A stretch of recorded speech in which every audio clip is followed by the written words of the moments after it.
the 3666, the scanning elements, two of these, were down at the bottom. The laser beam came out and had some optics that would basically focus the beam, and then that focus beam, very long focus, 36 inches or so, that focus beam then... which talks to the depth of field.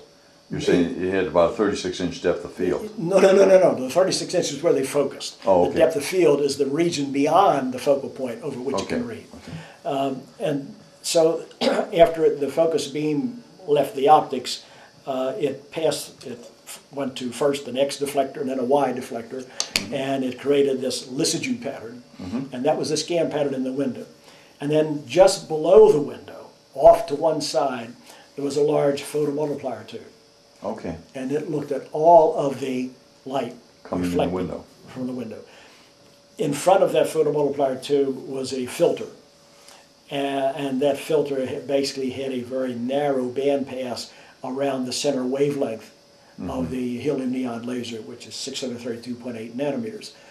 And so any light, ambient room light or whatever, sunlight, that would fall outside of that band would be blocked by the filter. In addition to that, because a lot of the surfaces being read might be shiny, it might have cellophane on them, it might be any kind of a metal shiny surface, you had to worry about what was called specular reflection. Specular reflection is mirror-like reflection, has no information. If I should scan across a shiny surface and I'm at an angle that would cause the light to be reflected, if this were a flat surface, light hits here and gets reflected like a mirror. If I'm at that angle, I would be blinded by this mirror-like reflection. And so one of the ways that we came up with for eliminating the specular reflection light problem was to use a polarized laser. Most lasers at that time were polarized. And then on top of the photomultiplier tube, right in front of the filter or right behind it, we placed another Polaroid sheet, which was rotated 90 degrees relative to the polarization of the laser.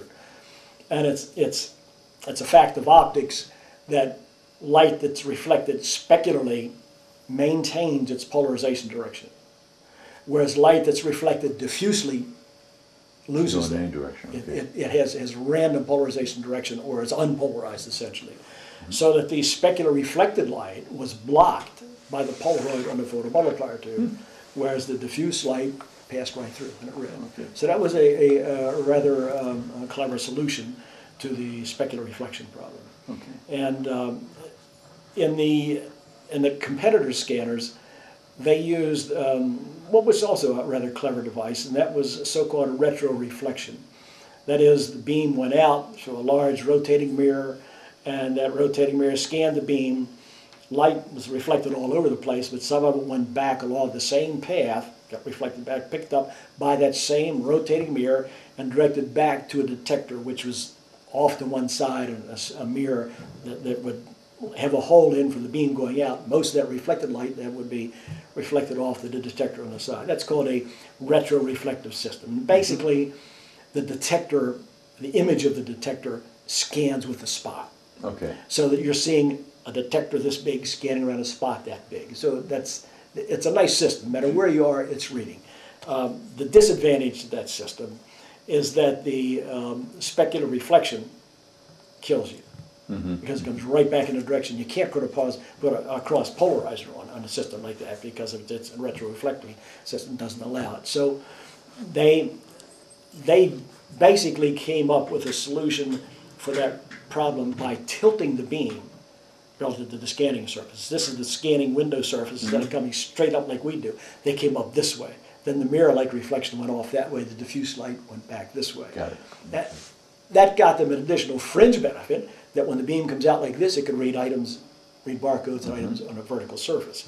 So that turned out to be a selling point. And because we needed a smaller box and went to the holographic disc to give us a scan pattern that would give us a scanner which would be in a smaller box, we also used a retroreflection system. So we used the same approach that they did.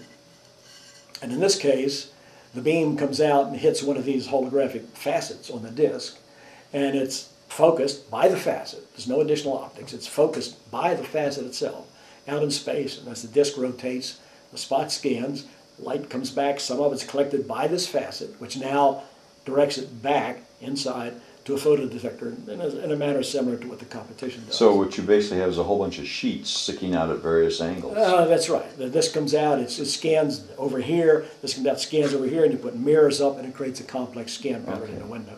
Okay. I don't have the 3687 scan pattern here, but it's essentially multiple X's and multiple horizontal lines. Okay. And the other interesting thing is, since the focusing is not done by optics inside, it's done by these individual facets, we can make all 20 facets on here have a different focal length. Mm-hmm. That means that my optical path to the window doesn't have to be the same. That eases my design problems. Mm-hmm. It also means that I can have one of these facets focused here above the windows here, one of them focused here, another one focused out here. So now I have an increased depth of field. And what kind of RPM did that spin at? How many times did these things light up? I think the first one was 3,600 RPM, and eventually they speeded up to what they call the turbo design. George Lahr would be familiar with this. Turbo design, I think it went to 5,400 RPM. Okay. So it was a very high-speed system, and the multiple focal planes really improved the performance of the scanner, allowing it to read at distances beyond where conventional scanners could read. Right, right. And IBM stayed with that scanner. That was their final in-house scanner until they finally shut down internal scanning systems and went to outside vendors for scanning. Okay.